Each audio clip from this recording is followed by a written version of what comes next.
بسم الله الرحمن الرحيم الحمد لله رب العالمين والصلاة والسلام على سيدنا محمد وعلى آله وصحبه أجمعين أما بعد. We had discussed the Prophet ﷺ's building of the masjids, masjid of the Prophet ﷺ and the masjid of Quba, and we had discussed other incidents that occurred in the early months of his immigration. The next major story, which is going to be the topic of today's halaqah, the next major incident of the early Madani period is the Treaty of Medina. The Treaty of Medina. And the Treaty of Medina is a very significant, and it's also a little bit controversial. People have interpreted it in many different ways. So what exactly is this treaty and who mentions it? One of the problems that we have about this treaty is that it doesn't seem to be mentioned in every single reference book. And those that mention it, sometimes they mention it without a chain of narrators or isnad. So we all know what is the most famous book of Sirah. By now every one of you should know. What is the most authoritative classical book? Sirah of Ibn Hisham. But Ibn Hisham is the summary of Ibn Ishaq. Every one of you should know this, right? So when you go back to the Sirah of Ibn Ishaq mentions the entire treaty, but he says, it has been narrated to me. And between him and the Prophet ﷺ is 150 years. Right? So we don't have any direct isnad. Other early books sometimes mention this treaty as well, but again without a full chain of narrators. Some of the books of hadith, so for example Musnad Imam Ahmad, it has a phrase of this treaty that Imam Ahmad mentions, that the Prophet ﷺ كَتَبَ كِتَابًا بَيْنَ الْمُهَاجِرِينَ وَالْأَنصَارِ. He wrote a book between the Muhajirin and the Ansar, and this book mentioned in it that every one of them would take care of their own debts and their own issues and problems, and there will be islah and ma'ruf between them. So Imam Ahmad mentions one phrase of the treaty. The problem comes, as we said, there is no early book that mentions the whole treaty with an isnad. And this has led some people to doubt there ever was a treaty. So they say there's no evidence for this treaty to have taken place. However, many modern researchers say, even if there's no chain of narrators, when you look at this treaty and the language of the treaty, it's a very archaic language, a language that is not common in the time of even Ibn Ishaq. So if somebody were to fabricate it, he wouldn't have fabricated it with such a difficult language. And therefore, the majority of scholars of our times consider this treaty to be an authentic treaty.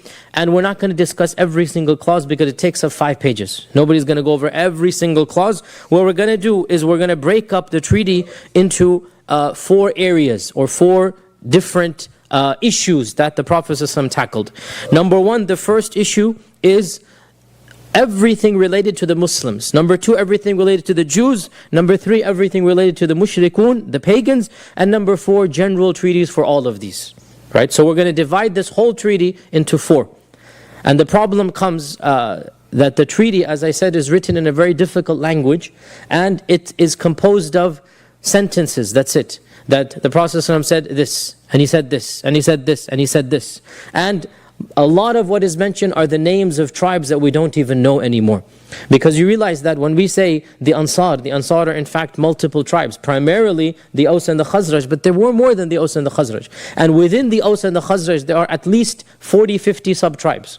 And most of these sub-tribes, we don't have much details of their names. So this treaty mentions every one of these names, every single name, which is in fact a sign of its authenticity actually, right? And it mentions every one of these names and what is required of this sub-tribe, what is to be done. The same applies for the Yahud. We think that there were only 3 Jewish groups. No, this is being generic. In fact, there were within these 3 subgroups as well. Because we have mentioned many times that a large tribe is divided into a sub-tribe. And all of this is jumbled up. It's not as if in our time we're used to logical treaties, like meaning one phrase for this, one phrase for that. In those days, this type of writing has not yet come. In fact, even if you read a book in English, let's say 200 years ago, the way that they write English is very different than what we're used to. We cannot follow the train of thought. They're long sentences, convoluted ideas moving here and there. Of course, Arabic is even more of an example, right? Modern Arabs, when they read classical Arabic. So the point being, this is a difficult treaty that's probably a sign of its authenticity. What we're going to do, simplify it. How are we going to simplify? Discuss it from different angles, 4 different angles. Number 1, clauses related to the Muslims amongst themselves. Of the clauses, the Prophet ﷺ is saying in this treaty that the mu'minun from the Quraysh and Yathrib Notice here the term Yathrib is used. And this in fact is a sign of its authenticity, because right early on when the Prophet immigrated, we would have assumed that the term Yathrib was still in vogue. Right when the Prophet immigrated, we said many times that the Prophet eventually commanded the name Yathrib to be removed.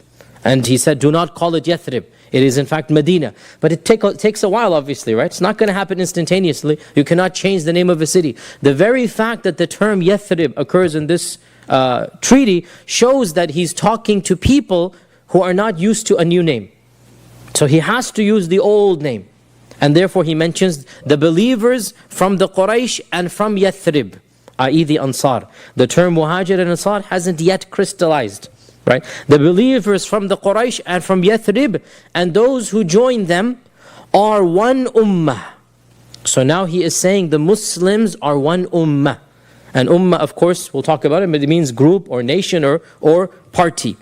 And this ummah, he said, is in and unto itself, i.e. it is unique to itself to the exclusion of the rest of mankind.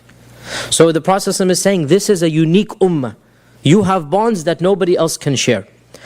And he then mentions 40 sub-tribes, as we said. He mentions every one of them. The Muhajirun by name, the Banu Auf, the Banu Harith, the Banu Sa'ida, on and on again.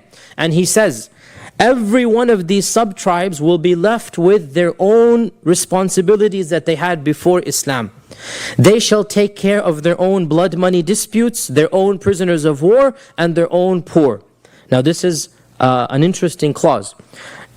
And in the Islamic state of the time of the Prophet ﷺ, in this early state, the welfare system as we're used to was not national, it was local. If somebody needed help, they wouldn't go to the national level. They would keep to their tribal level. Right? They keep it to a tribal level. So the Prophet ﷺ is saying, if there is somebody who's in need, somebody who's poor, who's going to take care of that person? That person's tribe. If there's somebody who needs to be ransomed, from a prisoner of war ransomed, who's going to pay the ransom? That tribe. If there's somebody who has blood money, now blood money is an exorbitant amount. In our times, I think it's 150,000 riyals, maybe like $40,000, $50,000, right? If you, blood money, of course, there's accidental and there's intentional, and each one is its own.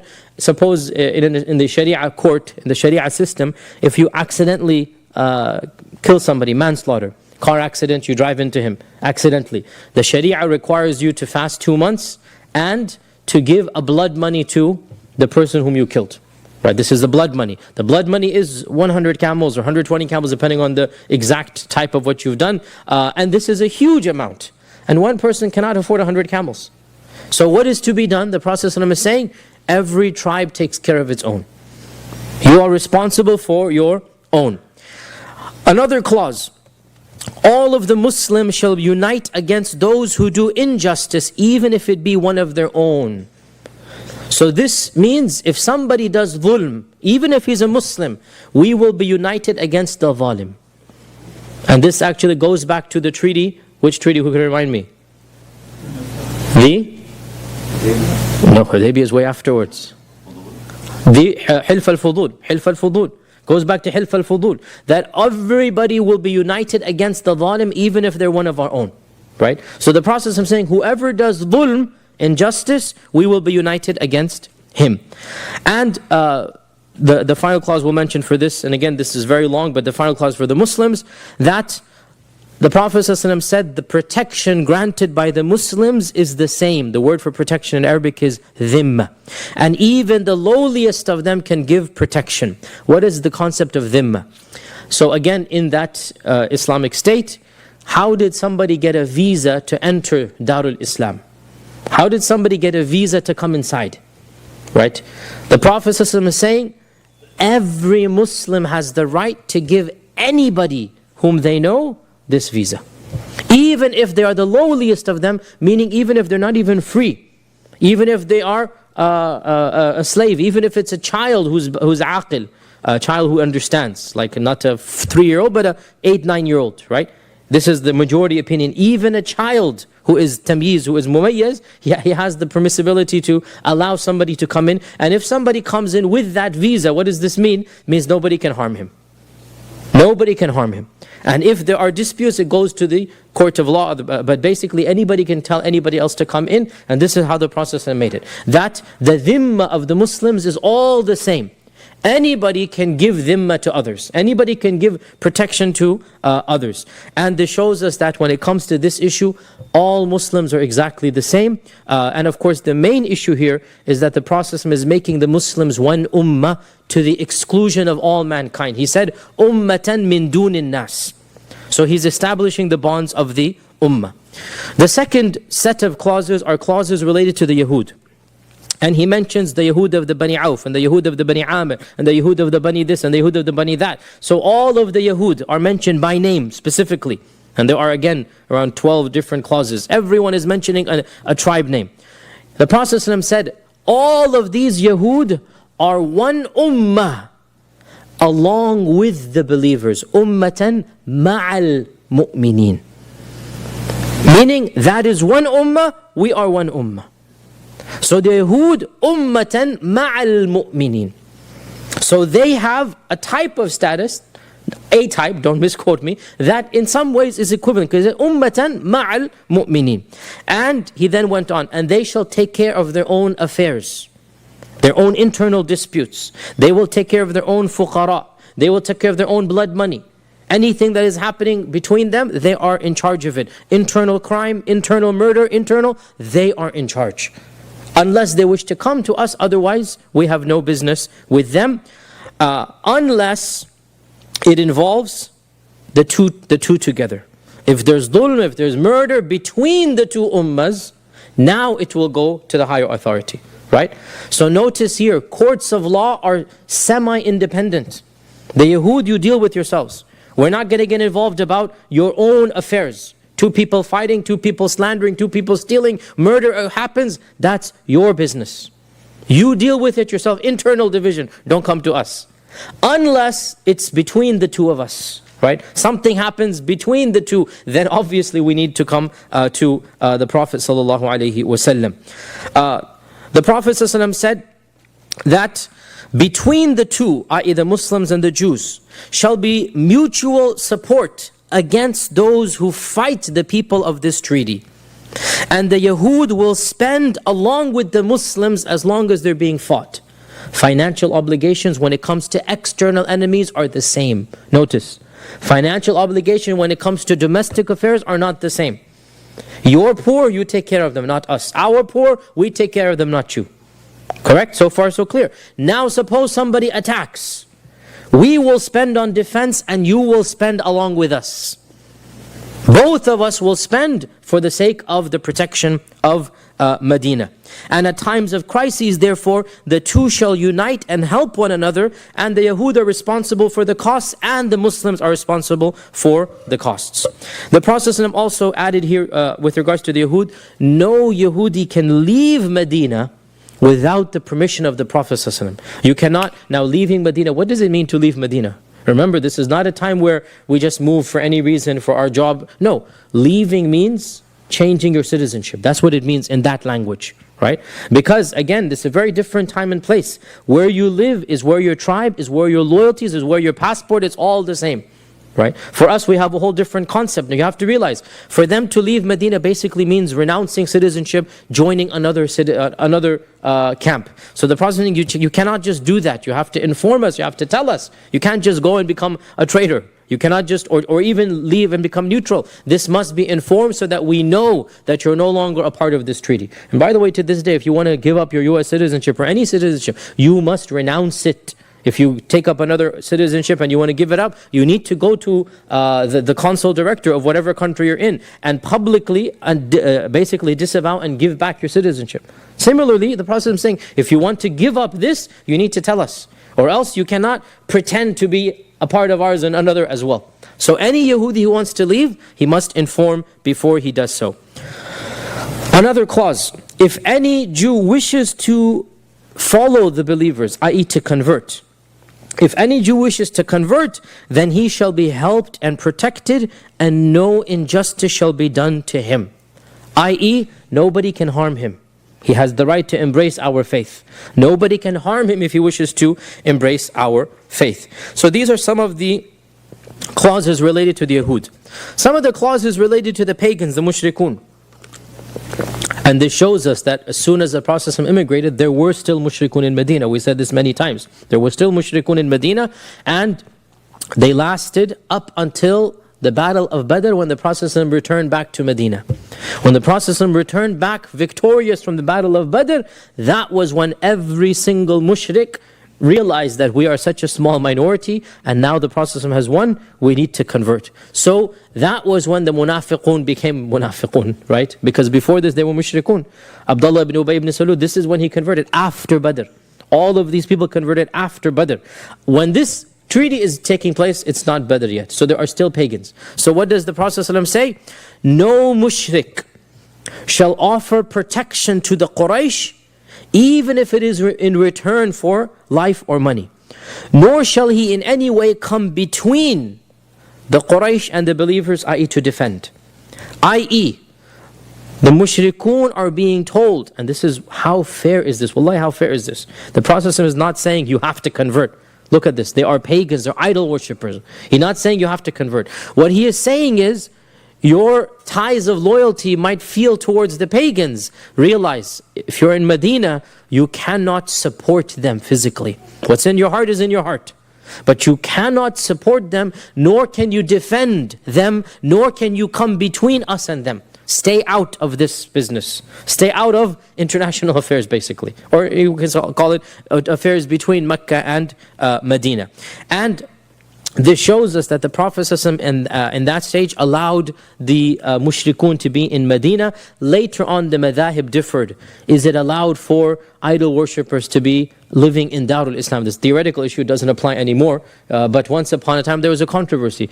Everybody agrees that Ahl Kitab can live in Darul Islam. Everybody agrees that the Majus, the Zoroastrians, the Parsis can live in Darul Islam. That's what our Sharia clearly allowed. Nobody disagrees about this. There was a controversy, should we extend the same privileges and rights to idol worshippers? And some of the madhahib said, yes, we should. And this is also the Hanafi madhab. And as you know, the Mughal emperor was a Hanafi madhab predominantly. And that's why it's possible to be a Hanafi and a Mughal emperor. Otherwise, it would not be possible to do that.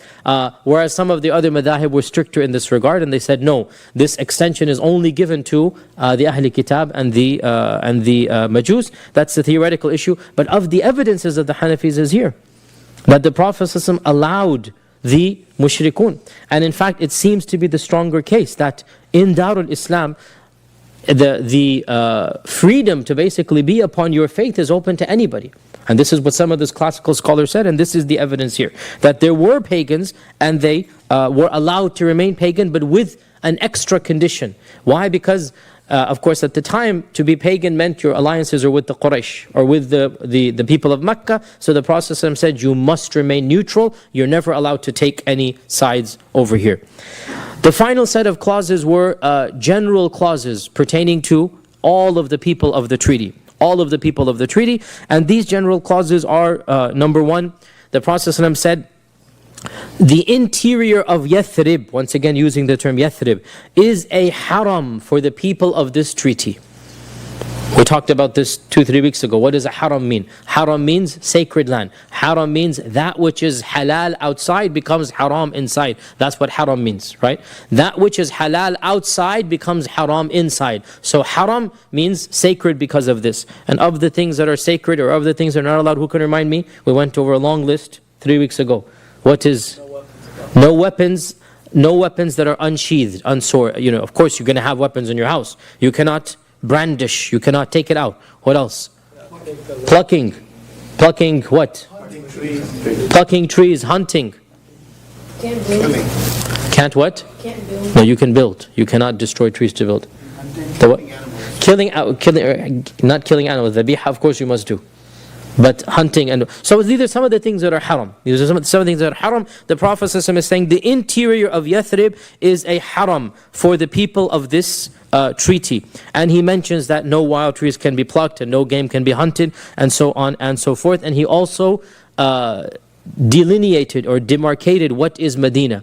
And I mentioned before, the Prophet said, Al-Madinatu haramun ma bayna ayrin wa thawr. And in another hadith, ma bayna labbatayha. So he mentioned 4 points, labbatayha and ayr and thawr. Ayr and thawr are two small mountains. Two small mountains, south and north of Medina. Ayr and Thawr are two small mountains, south and north, and Lab Batayha are the two Harratain, are the two volcanic plains, which to this day in Medina is called Harra Sharqiyya, Harra Gharbiyya. To this day, there are areas that are called Sharqiyya and Gharbiyya. That's the Harra. So the Prophet ﷺ demarcated 4 points, and he specified these 4 points are what make Medina haram. Outside of this is not a haram. These are the 4 points. He also said, part of these clauses, whatever disagreement occurs between the peoples of this treaty, which shall lead to internal fasad, shall be decided by Allah and His Messenger. Muslims and Jews, Jews and pagans, pagans and Muslims, anybody's having a conflict, then it shall be decided by the Prophet ﷺ. He said Allah and His Messenger. It shall be decided by Allah and His Messenger. And this shows us the ultimate basis of Islamic law, which is submission to the Quran and to the Sunnah. Also, the Prophet said, it will not be allowed for any believer who agrees to this treaty and believes in Allah and the last day to help any rebel, anybody who opposes this treaty, to support him. Whoever does so will have the la'na of Allah and the malaika and all of mankind. Whoever does so, Allah will curse him and the angels will curse him until the day of judgment, and no good deed will be accepted from him. In other words, to be a traitor to Medina or to Yathrib, to be a traitor to this clause will entail permanent, and this of course meant also execution, that you cannot disagree with or you cannot strive to harm the people of this treaty. And the final point that he mentioned in this long treaty, that whoever leaves Medina shall be safe, whoever stays in Medina shall be safe, except for anyone who does an injustice or sin. And Allah will protect those who are pious and righteous, and Muhammad ﷺ is His messenger. That's how the treaty concludes. Whoever leaves Medina shall be safe, and whoever enters shall be safe, as long as they haven't done a crime. In other words, you leave peacefully, you come peacefully. We're not going to harm you. You may leave and come and go as you please, as long as you haven't done a crime. If you've done a crime, then that's obviously we're going to take care of that, and Allah will protect those who are pious and righteous, and Muhammad ﷺ is His messenger. What are some of the overall benefits or points? What is the status of this treaty? Well, let's talk about some of the misinterpretations, if you like, and then we can figure out what is the proper status. Some people, they exaggerate the importance of this treaty, and others diminish the importance, which is the standard case of everything, ifrat and tafrit. Some people go to one extreme, others go to the other extreme. There is a paper that was written back in the 80s by one of our leading Muslims here in America, where he basically said, it became famous at the time, I'm sure many of you here are not aware of this now, but back then it became very famous in Muslim circles, where he basically said that this treaty was the basis of the American Constitution. Thomas Jefferson got the idea of America from this treaty. Right, and I'm not joking. This is a paper that is written that by one of our academic leaders of North America, and this is, of course, I mean, this type of mentality, I mean, it's to me a sign of an inferiority complex, to be honest. That everything that is good, you somehow have to link it directly to we did it, we invented it, right? And this is simply not just unacademic. You become laughing stocks of the people. People start making fun of you, right? It's something that is ludicrous. Now, there's no question that the treaty for its time was very novel, very unique, that certain concepts of it were then exported to the West, and the West then took these concepts and eventually evolved. And yes, but this is like, 20 degrees of separation or something. You cannot just say that Thomas Jefferson read this treaty and he wrote the Constitution based upon it. Well, like this is, it makes us laughing stocks, right? Because they're so different. There's the content, the whole is very different. So this is one, if you like, extreme. Another extreme are those who try to, the non-Muslims who try to read in evil intentions, astaghfirullah, of the Prophet ﷺ. That he wants to make the Yahud a separate nation, and he wants to, because we're going to come to now in a few weeks, the concept, it's a very delicate, we need to talk about it very frankly. The accusation that the Prophet ﷺ treated the Jews unfairly is a common accusation, right? In fact, it is understood by non-Muslims. It's not even an accusation anymore. For them, it's a fact. For them, it is a fact that, astaghfirullah, he had it in his mind. He just had something, of course, anti-Semitism is used here, right? And so they say this treaty is anti-Semitic. Because the Prophet ﷺ is dividing the Yahud, separating them, putting obligations upon them, etc., etc. And obviously that's not the case, because the same obligations on them are on the Muslims, exact same. Literally exact same. You must take care of your own poor. You must take care of your own blood money, your own ransom, etc., etc. So this is one extreme. And of course, as usual, the truth is in between the two extremes. And the truth is that this treaty was very significant. It had a lot of long-range implications, and that it established the basis of how an Islamic state is run. It established the overall philosophy of how an Islamic state is run. Of the most important concepts that this treaty puts into writing, literally, it puts into writing. And of course, we've been talking about this a lot, but now for the first time it's being written down as a constitution. Of the first, if you like, important things about this is that the Prophet ﷺ is defining relationships based upon theology.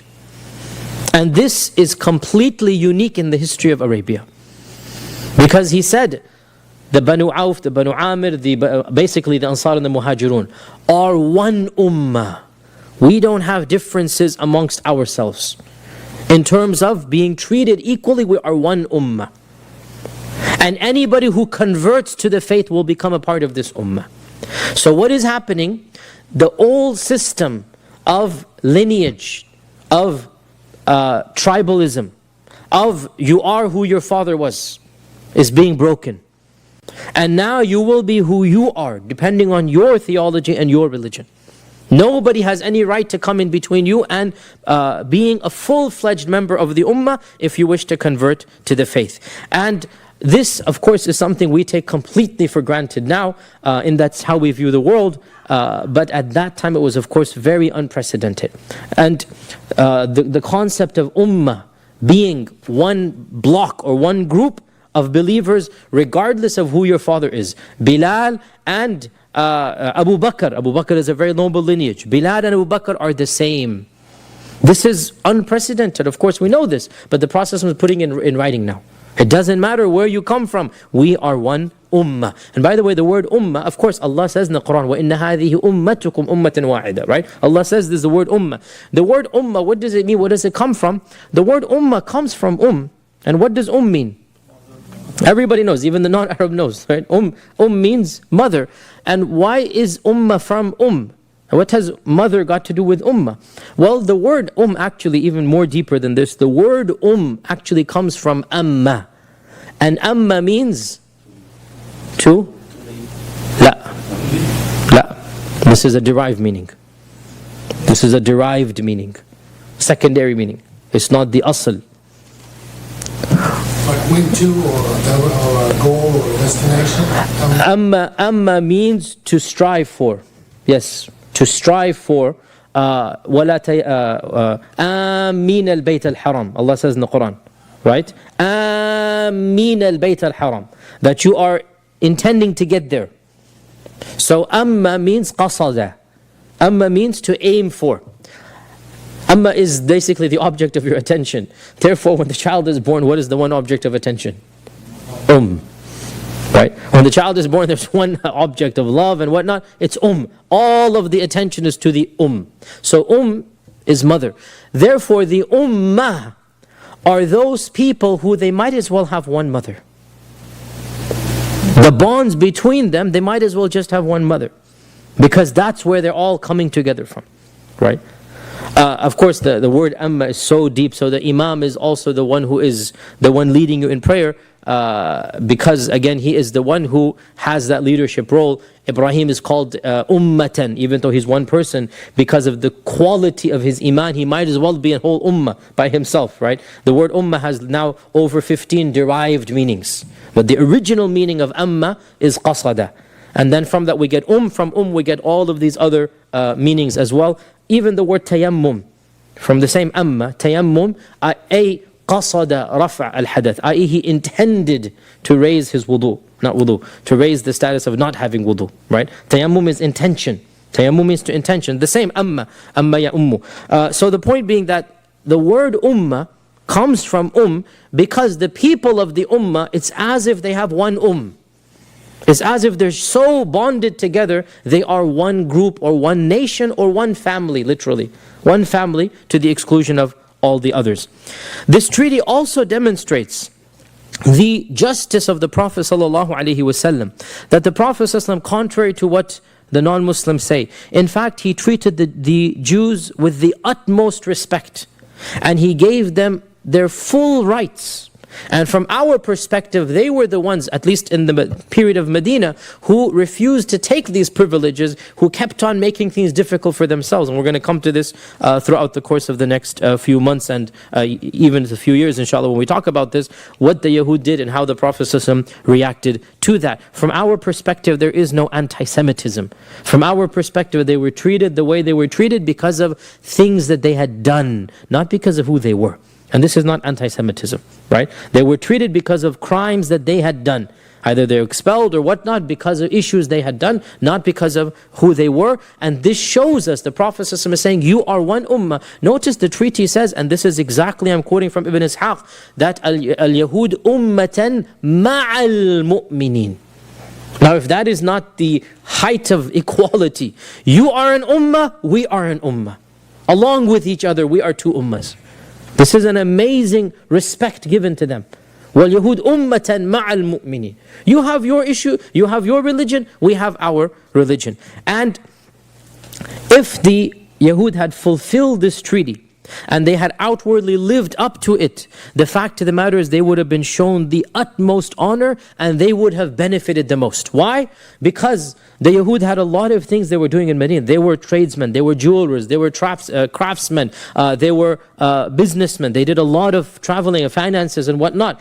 And the success of the Muslims would have meant their success as well, because they're a part of the community. The raising of the Muslims would have meant their raising as well.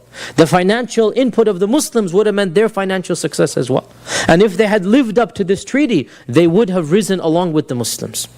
But from our perspective, and this is what we're going to prove, they didn't live up to it. And they reneged on the promises. They broke these promises, and because of this, the promise was very clear. Do not side with the pagans against us.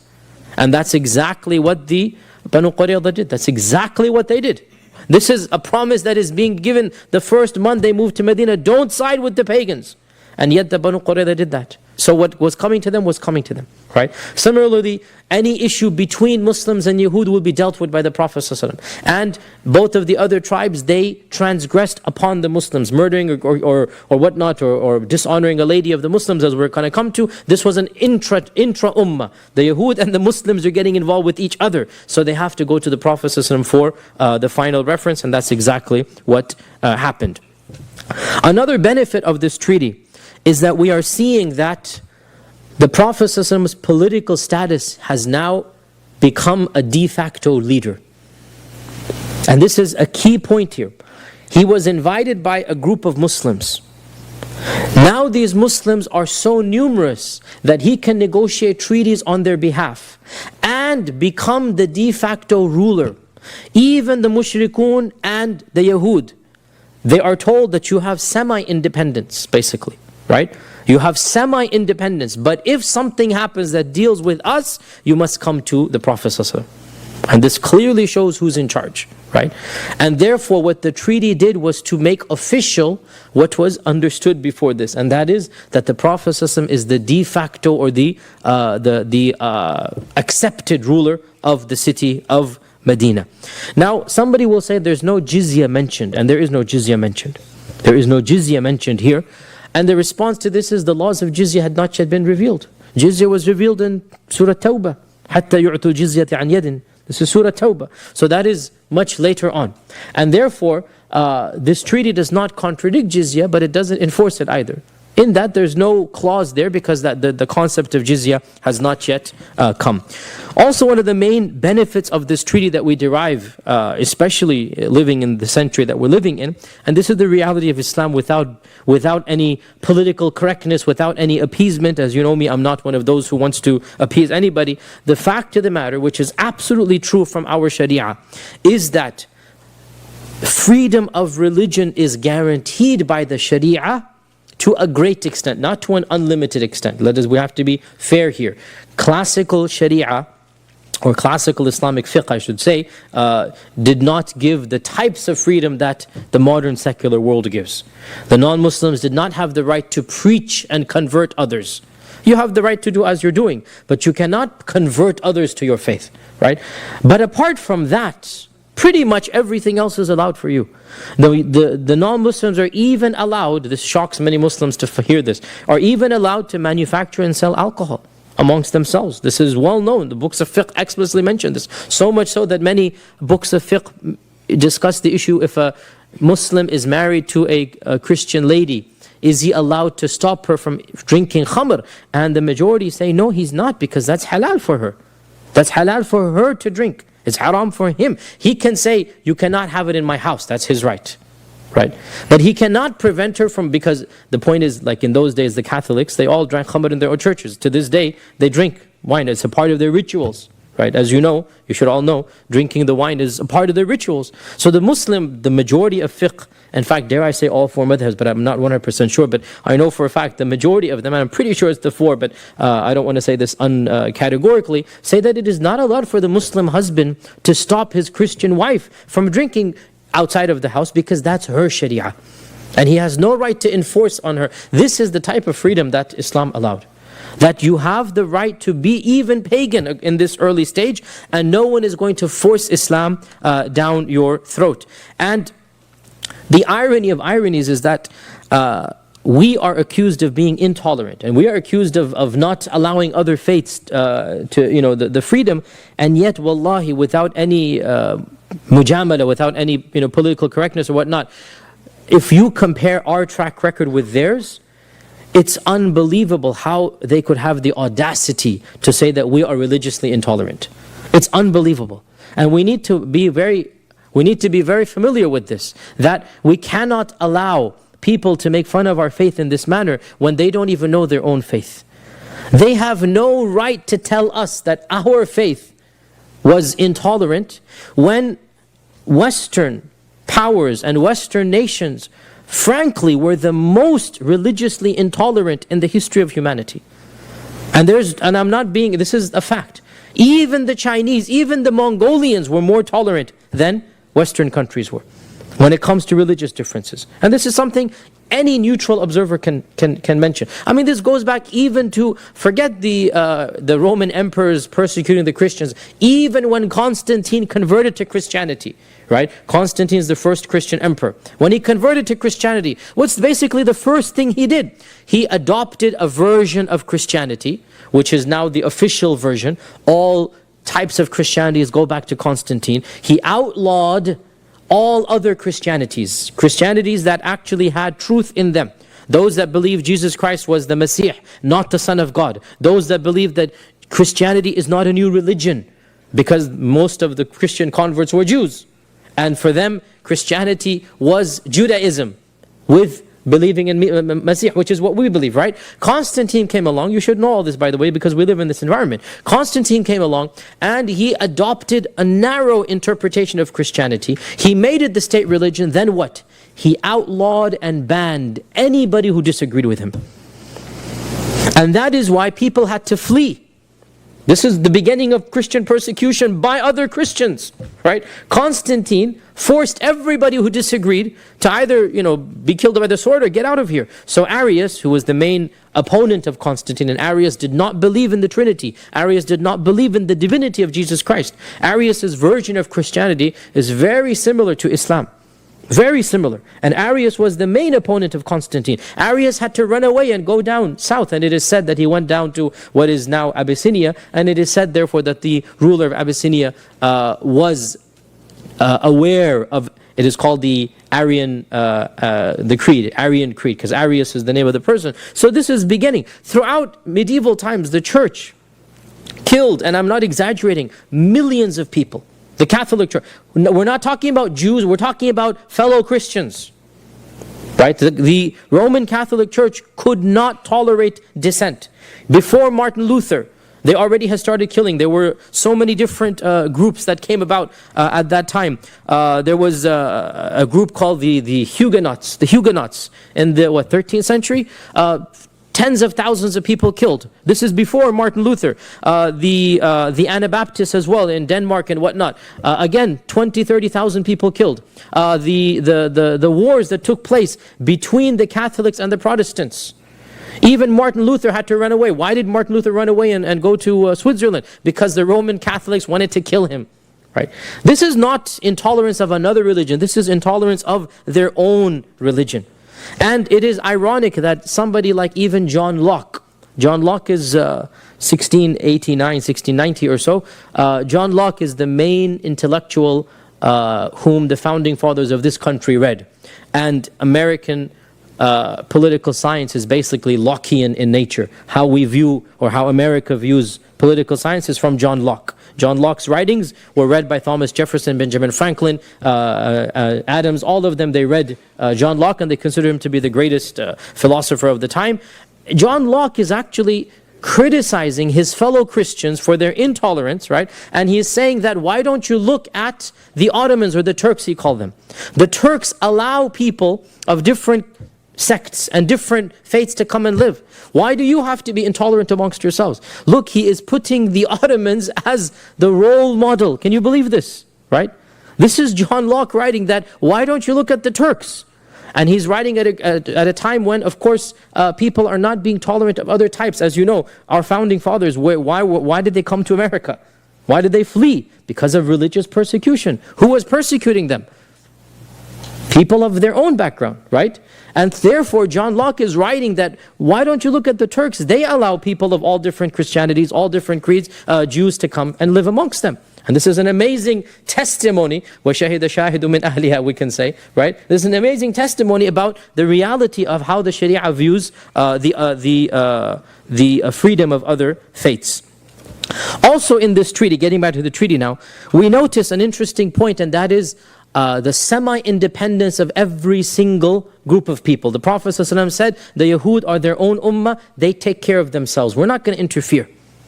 The Muslims are their own ummah, and of course the Prophet ﷺ is going to solve their issues, and the mushrikun are their own.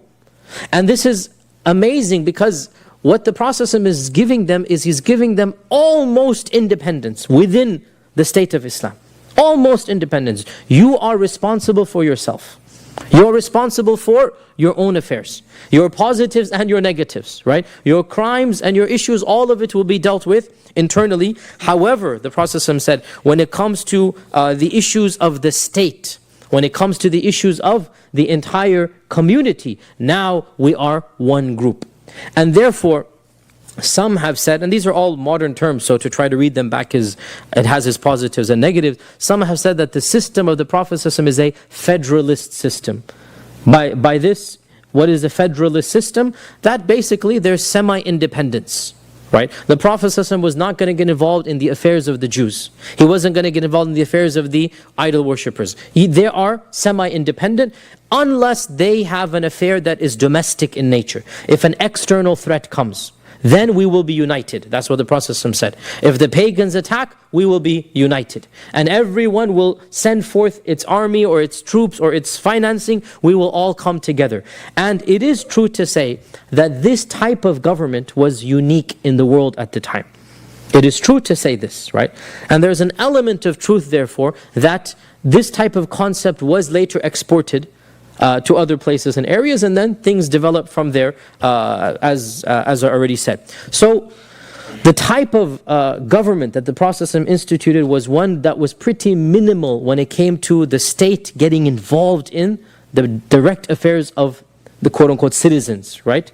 Because that will be independent upon every single tribe. And that's a very interesting notion, which is, as I said, similar even a little bit to how America has the various states, if you like, even, right? The minutiae will be dealt with the states. Of course, in those days, there weren't states, there were tribes. And so the chieftain of the tribe will take care of his own internal affairs, and the Prophet ﷺ will take care of the entire area of Medina. Another, of course, benefit, we already know this for now, it doesn't matter if you're a Muslim or a non-Muslim. If you do an injustice, a wrong, a dhulm, you're not going to be protected. If you steal, if you cheat, if you lie, the Prophet ﷺ said, even if they are a Muslim, anybody who does a crime or a sin, then he shall be dealt with. Simply being a Muslim will not get you off the hook. And he actually, the part of the treaty says, all of the Muslims will be united against him. No one can shelter a murderer. No one can shelter a criminal. Somebody who has committed a crime, everybody has to unite against the crime, regardless of whether they're a pagan or a Muslim or a Jew. It doesn't matter. Crime is crime regardless of the religion of the one who committed it. Again, these are novel ideas for the time. It was unheard of for the time. The Prophet ﷺ is being very forward-thinking in this regard, of course. Another thing that some people have derived here from this treaty is the fact that the Prophet ﷺ accepted the legal norms and the customs of every tribe. In Arabic, this is called urf. He accepted the urf, or the legal customs of every tribe, as long as it did not conflict with the sharia. And he allowed the tribes to deal with their own internal laws, as long as it didn't conflict with the laws of the sharia. And of course, one of the primary principles of our religion, I've said this before, every one of you should be aware, there are 5 major qawa'id fiqhiyya, or rules of fiqh that govern fiqh. There are 5 major rules that govern all of fiqh. One of them is al-urfu muhakkam, and that is, in the absence of a shari'i ruling, the culture of a people will be given precedence.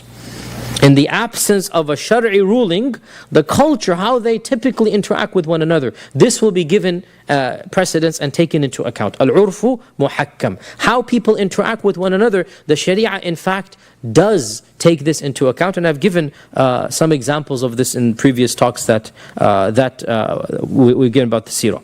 Now, from this treaty, let us now take a look back and see what exactly has occurred since the arrival of the Prophet ﷺ. When the Prophet ﷺ comes, the first thing that he does is he builds a masjid.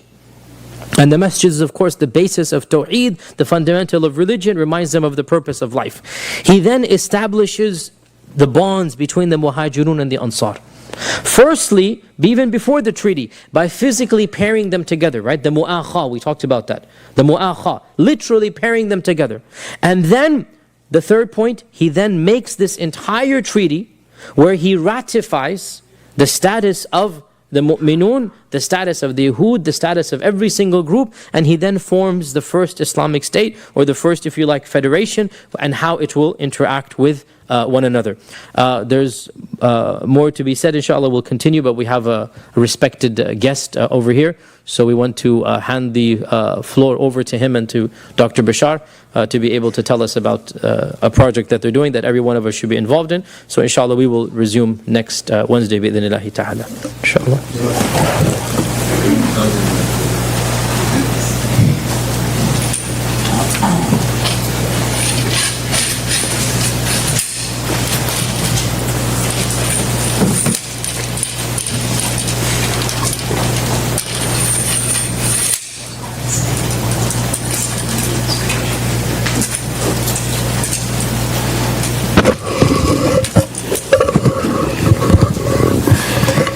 Assalamu alaikum wa rahmatullah. As Dr. Stone is setting up his art display, would like first to welcome him, and all of you probably know, I'm sure all of you know who Dr. Stone is. Pastor Steve Stone is the pastor of our neighbor church at the Heart Song, and from day one, from before this building was erected, and when we had just purchased a piece of land, and we were just nervous coming into the neighborhood. We all know how Pastor Stone put a banner out there just before Heart Song that we just drive by every morning and every night, and it says, Heart Song Church welcomes the Memphis Islamic Center to the neighborhood, and that just started a friendship that day by day is just getting into a new level and a new horizon. Ramadan before last, this building was not completed, and we wanted a place to pray in, and graciously Dr. Stone opened the doors of the church, and many of you, actually, most of the people the faces that I see here, we were praying at Heart Song, and you all know how that friendship not only resonated in our congregation and in their congregation, but it also went national, sort of in today's term, went viral. And a lot of people started talking about it, and then went international. And then before we know it, we had messages from all over the world. We had TV crews from Bahrain and Uganda, and people are interested in this friendship. Now this friendship is, alhamdulillah, all praise be to Allah, is getting actually stronger and stronger, and we have started a project together. And I would like to present Steve to let you know about where we are. Many of you probably know about some of the general outlines of the project, but I want him to talk about this because, to be honest, this was his dream and his thought, and we were just very happy to go along with this beautiful ride. So, Steve, welcome in your own place. And thank you. It makes me laugh to say it was my dream. My dream was a couple of swing sets and a grill, and but this thing has really taken off. Now that the foundation has been formed, from people from Heart Song and MIC have come together, and we're now a recognized 501c3 by the state of Tennessee and the IRS and all this, and it's an amazing project that continues to develop and unfold, this drawing here. And we've got brochures. If any of you haven't had a chance to get one, I want you to have one, because it's got a picture of this in there, and talk some about the philosophy of the park and why we're doing this together. We're trying to create opportunities for people of all races, cultures, and faiths to make friends, just to be good neighbors to each other. The project's going to be about 8 acres. There's approximately 4 acres on the south side of the road that the foundation has bought. There's about 4 acres on the north side of the road. And one of the key parts of this project to us is that circle in the middle. I don't know if you can see the purple circle right there in the middle. That's a tunnel, which we hope to build under Humphrey Road, so that all of this is one park. The perimeter will be fenced so that no child or family can cross the road. You won't be able to. You'll have to go through the tunnel. And the other thing is to make sure everybody knows this is not two parks.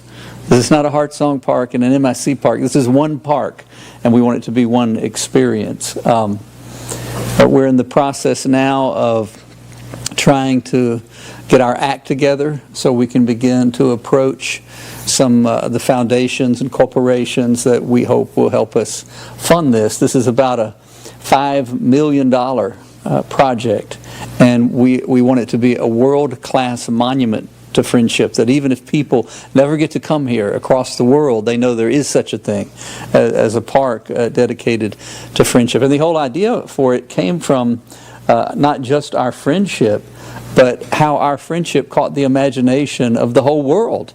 You know, we continue to hear from people across the globe about this, that want to know about it and talk with us about it. So that's where this whole thing came from, and we've got this big event coming up Saturday. You want to? yeah, so Saturday, number one, don't panic. The $5 million is not coming from Nor Heart Song. nor Heart Song. Just relax. So what we're doing is we're applying for different grants, different foundations that actually want to support projects like that. But and they actually give in the millions. Many of you probably are familiar with Shelby Farms and the playground there. It costs about $4.5 million, and it's all donated by different foundations. And there's a lot of support nationally and internationally for projects like this. Of course, we have to do the initial work, purchasing that land and showing that the community is interested, invested in a project is really a condition for those foundations to to buy into it. If we don't believe in it, they're not going to believe in it. If we don't support a project like that, they're not going to support that with millions. Usually they would want us to kind of do the initial work, do some of that, and then show how vested and how interested we are in it.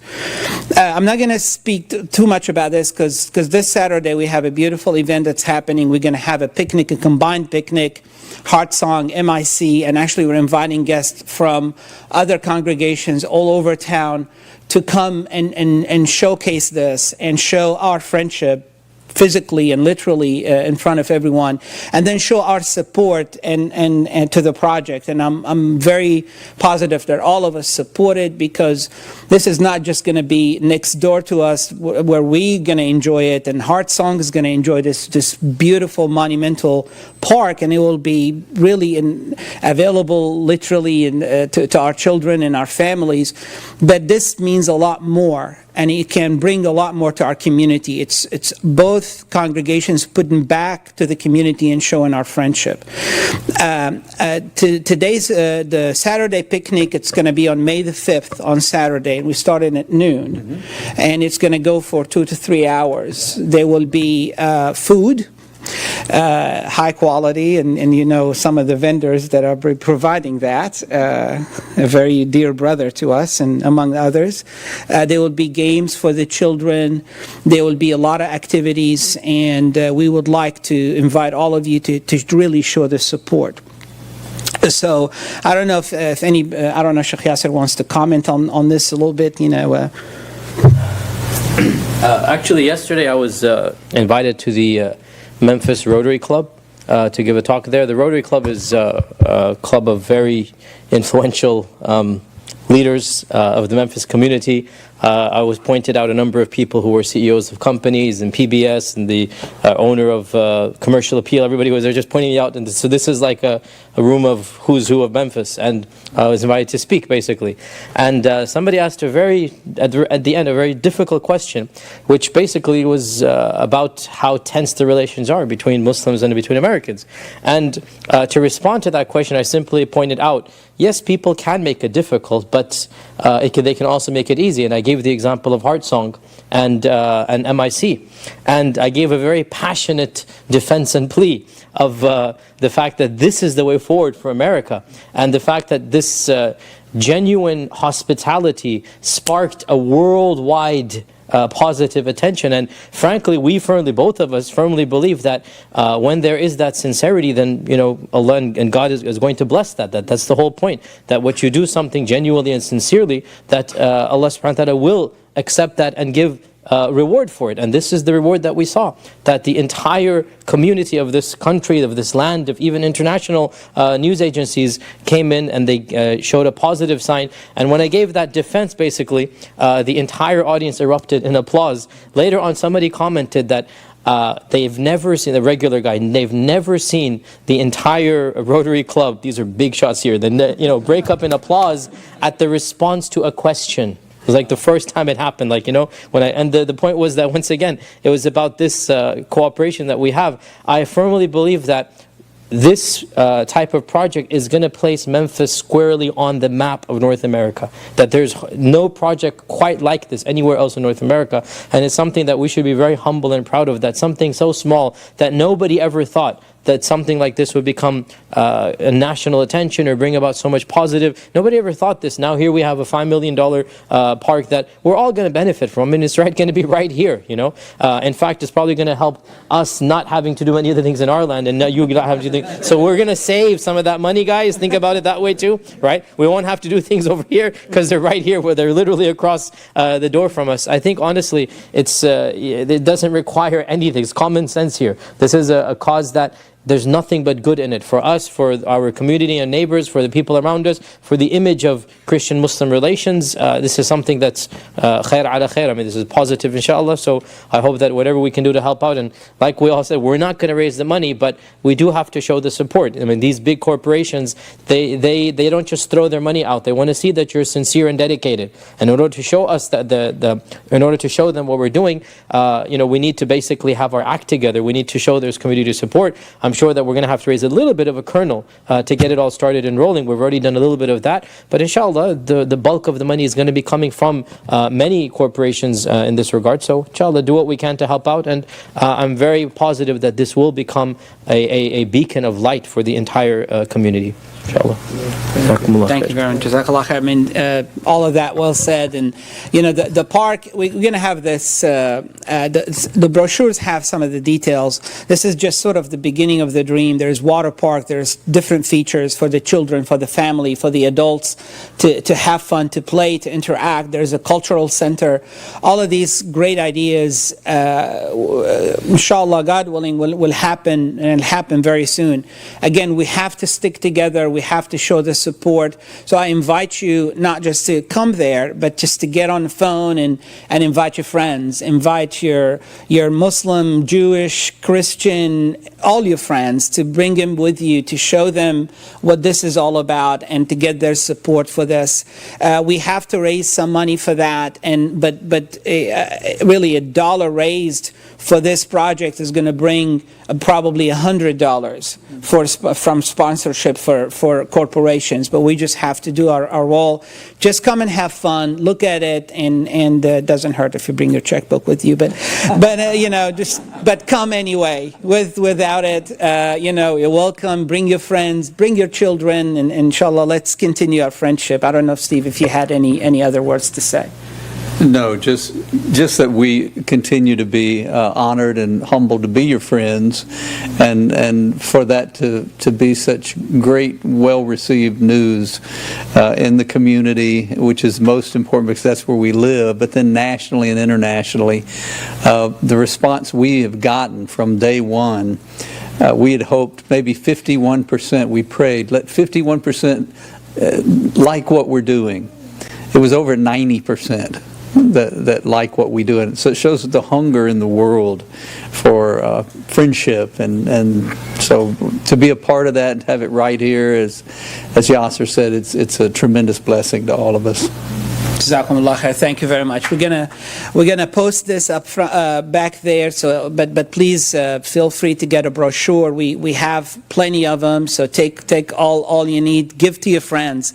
Really let the word go out. Come out in your workplace and your family, whoever you think of. This is a very positive thing. We're 100% behind it, and I hope you will also be 1,000% behind it. Thank you very much. I know it's time for prayer, so I don't want to hold things up too much. Actually, we have time for Q&A. We have time for Q&A. Okay, good. Do you have Q&A about this at all? Round of applause for Steve Stone.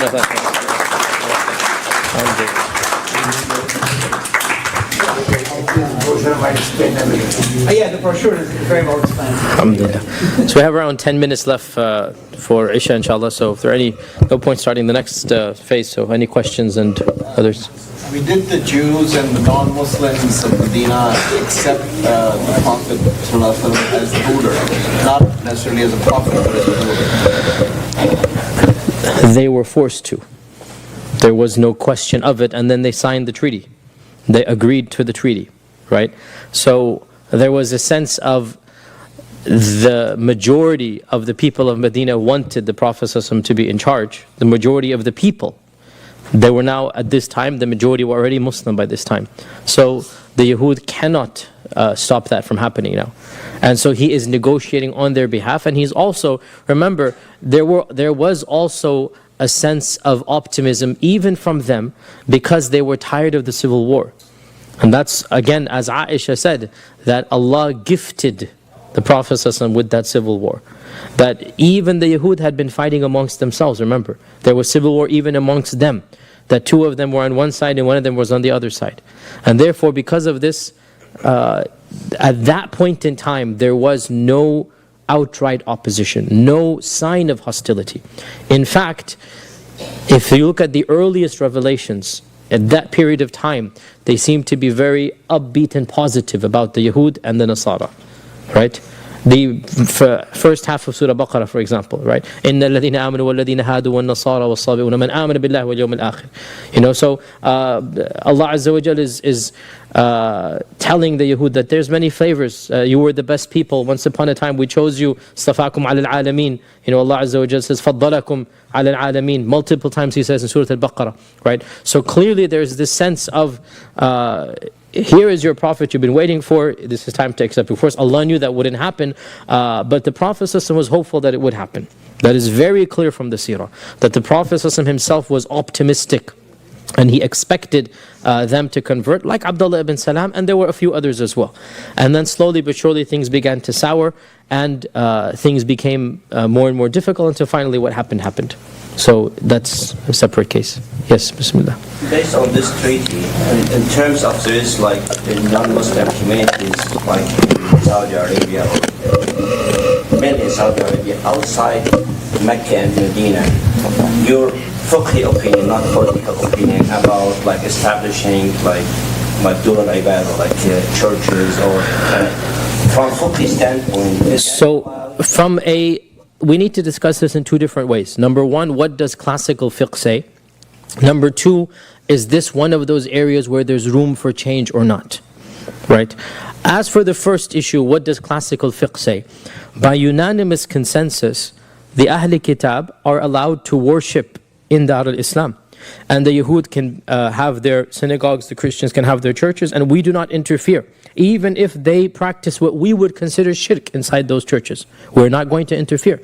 After all, they will worship Isa ibn Maryam, they will make dua to him, they will call out to him. This is their haqq, this is their right to do, as long as it's within their churches. Also, they're allowed to, according to this, what the Prophet said, and in fact this is what the Ottomans continued to have it up until the 1860s or so, the millet system. I forgot to mention, or we didn't have time, the Ottomans literally had something just like this called the millet system. And the millet system basically said that the sharia of the Yahud will be their own sharia, the halakha, and the Christians will have their own. So family law, by the way, India and Israel still have these two. India and Israel are the only two countries in the world where these policies are still there somewhat. And that is, depending on your religion, you must declare your religion. Depending on your religion, you will have different family laws, different civil laws, different divorce laws, not different criminal laws, by the way. In Israel and in India, if you're Muslim, your family laws will be taken to an Islamic qadi. And if you're Parsi, if you're Christian, it'll be different ones, you know. And in Israel as well, if you're not even just, if you're Orthodox versus conservative Jew, will be going to different court systems, right? And this type of philosophy, and a little bit of it, of course, I'm not comparing, it's apples and oranges, but the Prophet ﷺ had it, in that they have a separate system. So classical fiqh, definitely they had that freedom. Now the issue now there were also some restrictions. Of the restrictions is you cannot proselytize, you cannot convert others to the faith, right? Of those restrictions, you cannot blaspheme in public, right? What you say in your church is that Uzair ibn Allah and Masih ibn Allah, that's in your church. You cannot go to the public marketplace and then say the same thing over there. Nor can you make istihza of Allah and His Messenger or whatnot. This is not allowed, right? So there's not ultimate freedom of expression. And freedom of expression was curtailed. And as you know, classical fiqh has the penalty for sabbullah and sabbur Rasul to be qatl. There is no question about this, that the books of fiqh have this, and there are very strong reasons for them to do so. Now the question arises, do we have room for fine-tuning these types of laws or not? Here we have a spectrum. Here we have a spectrum of opinion. And this is beyond the scope of myself or any one alim. But major ulama of our times are having their positions about this. And I don't mind saying this. I know some of you will not like this, but this is my position, take it or leave it. That when it comes to these types of laws, it doesn't make sense to apply them in a nation state. Because Sabbullahi wa Rasulihi is something that deals with multiple factors, right? And proselytization and speaking out publicly about your faith. It deals with multiple factors, one of them being the supremacy of Islam. Now, if you have a country that is not judging by the laws of Islam, but rather by a secular democracy, let's say, right? Whether that's kufr or not is a whole different issue, but I'm saying this is the status quo. I'm Pakistani by ethnicity. My parents are from Pakistan, right? Pakistan, we can call it Islamic Republic. We all know that the laws of the country are a mixture of British laws and French laws and a little bit of Sharia here and there, right? This is the reality. For this country to have a system of blasphemy laws, it's a little bit circular in logic. It doesn't make sense because it's not based on fully the Sharia. It is a somewhat secular nation in that the rights of a Christian and a Jew and a Muslim and a Hindu in Pakistan will be the same. Whereas in classical Islamic law, that's not the case. The rights of the Muslim are different and the rights of the others are different. So you see, my point here is that, very frankly, this is such an emotional question. People don't want to even listen. The minute you mention something like this, they become a little bit riled up and angry. But I'm being very frank here that if we had a perfect Islamic system, that is one thing. But we don't. We don't have anywhere in the world up and running. We have attempts to do so. If this is the case, then people like Tariq Ramadan, like others, are asking for relooking into these things and rethinking them through. Even Qardawi has many fatwas about this regard, about the minority rights, that frankly a lot of his fatwa are modern ijtihads. Right? They don't come from classical fiqh, but he's giving them much more freedom and laxity than are found in classic books. Why? Because modernity calls for it. Right? So this is one of those areas that I believe we do need ulama to come together and pronounce what is allowed and what is not allowed. In the meantime, it's a theoretical issue because we here in America are not calling for such a radical change. Right? But classical fiqh, without any doubt, it allows Christians and Jews the right to be Christian and Jews, and the right to not be interfered with in their rituals and their worship, and even their Sharia, which is in fact much more than what, like here in the West, we cannot have Islamic courts, right? If you think about it, that guarantee and right is more important than the right to blaspheme in public, right? Think about it. And so the Sharia is giving them more rights than what modern Western nations give to their minorities. Do you understand what I'm saying here? Back and forth, right? Any question from the sisters? Okay, Father, go ahead. Bismillah. I wanted to ask about the treaty. What's wrong with that treaty? Was there any points of contention between the Prophet and the Jews? Is there any concessions that was given by the Prophet? Ibn Ishaq and others do not mention any sabab, any context for this treaty. Ibn Ishaq says that the question was there anything that sparked this treaty? And one of the problems, as I said, is that this treaty is in fact not even mentioned by many of the early books. So much so that even great medieval scholars like Imam al-Dhahabi and Ibn al-Qayyim and others, they barely just gloss over it. And it seems as if many people did not appreciate or understand the importance of this treaty. Right? Therefore, even the classical books, Ibn Sa'd and others, hardly mention it. Right? And Al-Waqidi hardly mentions it. So it's only mentioned in its entirety by Ibn Ishaq. And it is mentioned in bits and pieces by others. And therefore, it seems, and Allah knows best, that the significance of the treaty was not fully appreciated. I think because we're living at a time when this is such a sensitive issue, and we're wondering about how should we run countries and what is the rights of minorities and whatnot, for us to find this treaty is very heartening, is very optimistic, is very good. So we find so much to benefit from. But for the people in early Islam, I guess for them it just seemed like a long list, which, as I said, it is a very complicated list, and they couldn't find much benefit. Allahu A'lam, your question is one that I have not found any reason or answer to in the books. What was the reason why the Prophet did it? It's just foresight. It just seems to be wisdom. From listening to you, it doesn't sound like a treaty. It sounds more like a constitution for the new established state. And was there any geographical differences between where the Jews resided and the rest of Medina? The Yahud lived inside the haram, most of them. There were a few settlements outside, but the bulk of the Yahud were inside the haram. Ayr and Thawr are huge distance. Even if you go by car, it will take you at least 20-25 minutes by car. It's not a small distance, right? Al-Madinatu haramun ma bayna Ayr wa Thawr. Right? And Ayr and Thawr are literally opposites apart. Ayr is behind Mountain Uhud, and Thawr is beyond Quba almost. So from the mountain of Uhud to basically Quba, this is a huge distance. The bulk of the people lived within this, and there were small pockets outside of it.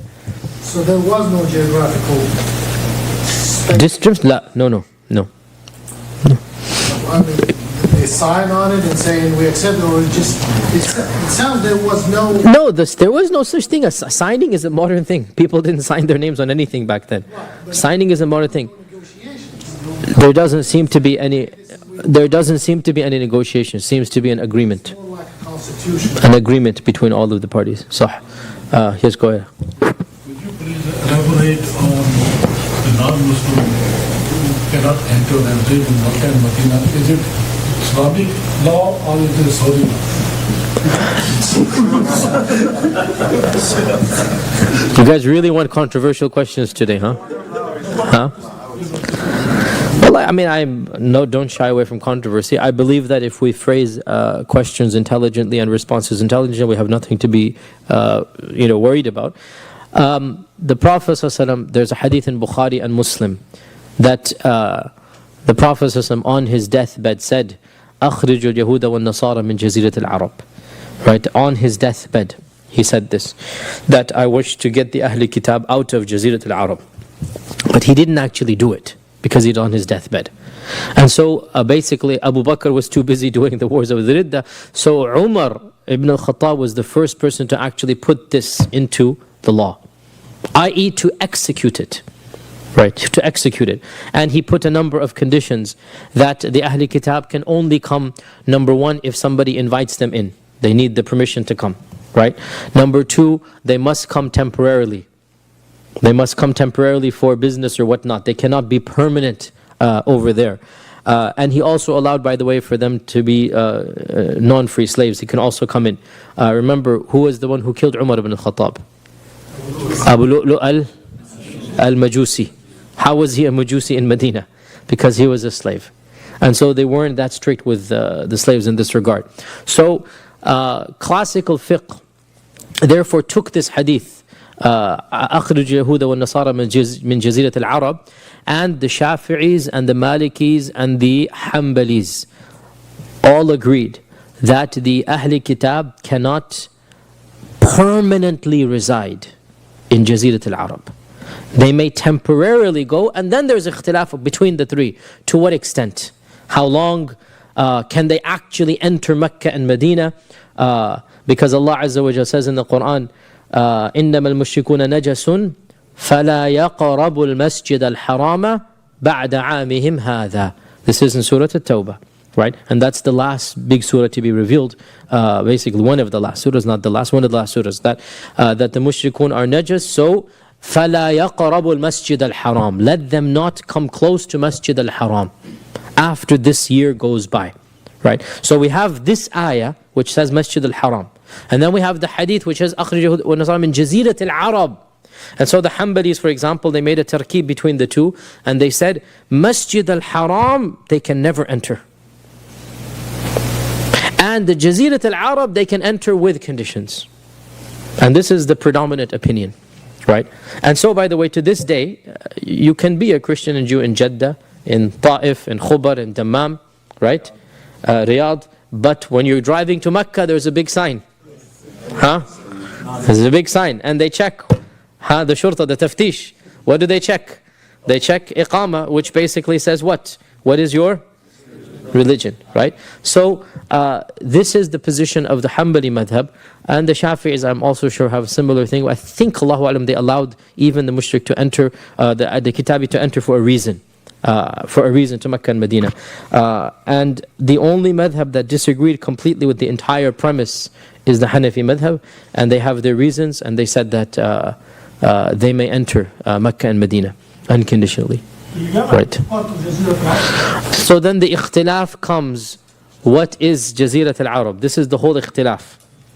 Every book of fiqh discusses what is Jazirat al-Arab, right? And in fact, believe it or not, no, this is not the majority opinion, that Yemen is not.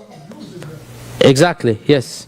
And so the majority opinion is that Ma ba'da Jibal Tihama is not Jazirat al-Arab, right? And that is beyond Tihama. Okay, so Jazirat al-Arab itself is an ikhtilaf. What is Jazirat al-Arab? A very important personality in the modern country of Saudi Arabia has the position that the entire Arabian Peninsula is Jazirat al-Arab. So he was asked a question about Kuwait, and he gave a response about Kuwait, because from his perspective, this entire peninsula is Jazirat al-Arab. But this is not the majority opinion. And the majority opinion basically would say Jazirat al-Arab is more like Central Arabia. He just called kharaja makhraj al-ghalib. Jazirat al-Arab kharaja makhraj al-ghalib, because even when he said this, there were Yahud in Yemen. Sah? Even when he said this, sallallahu alayhi wa sallam, there were Yahud in Yemen. In fact, they were not even, Yemen was just under the Islamic State, right? And they continued to live there up until recently, correct? So, Allahu A'lam, with great respect to this person, but I don't agree with that position in its ta'meem, in its complete, extrapolation. And Allah knows best. But again, this is, I have to also say, this is legitimate fiqh ikhtilaf. We have these opinions. There were scholars who said the entire peninsula from Bahrain and Oman and Najran and everything is Jazirat al-Arab. There were scholars, it's not a modern opinion. And this is an ikhtilaf that we're never going to solve. How are you going to solve this? You're always going to have the spectrum of opinion about what is Jazirat al-Arab. Wallahu a'lam. But that hadith was regarding the Yahud and Nasara. Yes. Whereas this ayah is about mushrikeen. So the issue comes now, are the Ahl Kitab kuffar and mushrikeen? This is a whole different issue. You're bringing up a whole other controversy. And as for them being kuffar, there is no question that they are. In our terminology of fiqh, the Ahl Kitab are a subset. Calling them Ahl Kitab doesn't mean that they are not. They are, right? Allah Azza wa Jal says, not just لَقَدْ كَفَرَ الَّذِينَ قَالُوا but لَمْ يَكُنِ الَّذِينَ كَفَرُوا مِنْ أَهْلِ الْكِتَابِ وَالْمُشْرِكِينَ. This is the ayah I was thinking of. لَمْ يَكُنِ الَّذِينَ كَفَرُوا, from two categories. مِنْ أَهْلِ الْكِتَابِ وَالْمُشْرِكِينَ. So أهل Kitab wal-Mushrikeen put together are الَّذِينَ كَفَرُوا. Okay. Also the issue of shirk, there is no question that Trinity is not Tawheed, and anything that's not Tawheed is, and therefore, so this ayah has not been understood to apply only to pagans, because these groups also have committed kufr and shirk. But in any case, this is theoretical for us to be discussing in Memphis, right? We are splitting hairs here. What they decide is their decision. And honestly, I have been asked this as well, and I am not somebody to shy away from controversy. I'm very frank, as you know. And I say, look, what their position is, whether it's valid or invalid, we are not calling for it in America. We're not asking for it to be implemented anywhere, and it's not relevant to us as a minority. It's not relevant to us. It's not, and I think we do ourselves a disservice when we try to take on every single cause around the world. Allah didn't ask you to defend everything around the world. We have our own problems to deal with, right? And if somebody, honestly, I've been asked this question, I say, well, go ask the Grand Mufti of Saudi Arabia. If that is his interpretation and his fiqh, I'm not saying it's right or wrong, but I'm not the one propagating it, and I don't have to support it because it's not relevant to me. I'm not criticizing, but I'm not supporting. That's position they have to do, they have to justify, and they have to answer. But I will tell you from Islamic fiqh that, and by the way, this is something even I disagree with this, is that depending on how you understand Jazirat al-Arab, that's the whole issue here, right? If you understand Jazirat al-Arab to mean Central Arabia, what this means therefore is that outside of Jazirat al-Arab, i.e. peripheral Arabia, you may build churches and synagogues. Correct? Because the rules of Islam clearly say that they may have their places of worship. Correct? There's only one exception, that's Jazirat al-Arab. There's only one exception from the three madhabs. The Hanafis don't even have this. So if you're Hanafi, which if you are, then khalas, you say, look, that's not my fiqh position. End of story, right? That's his school of law, not my school of law, right? I don't believe this position. But even if you're not within the Shafi'i, Hanbali and Maliki schools, if you follow the position that Jazirat al-Arab is a particular region within the peninsula, then what is outside of this region, i.e. Najran or Qatif or Dammam or something, then you will say those rulings don't apply over there, right? And that's a whole other issue. But again, this is theoretical, not relevant to us here in Memphis, inshallah. With those very controversial questions. Today, for some reason, you guys wanted modern political science, so inshallah. Sad announcement from my part, actually. Maybe it's not so sad, I don't know. We only have 2 weeks left of the seerah. We're going to be having our summer break, and I'll be going to Houston for June. And then when I come back in July, there's only 2 months for Ramadan, so we'll do something for Ramadan. So we'll have 2 more weeks of seerah, and then the school is finishing. So many of you are also going as well. So in June, we won't be having the seerah. And then in July, we'll announce some programs for Ramadan. So we will be resuming seerah, inshallah, after Ramadan. But we have still 2 weeks. Still 2 weeks left, inshallah. Inshallah. Jazakumullah khair.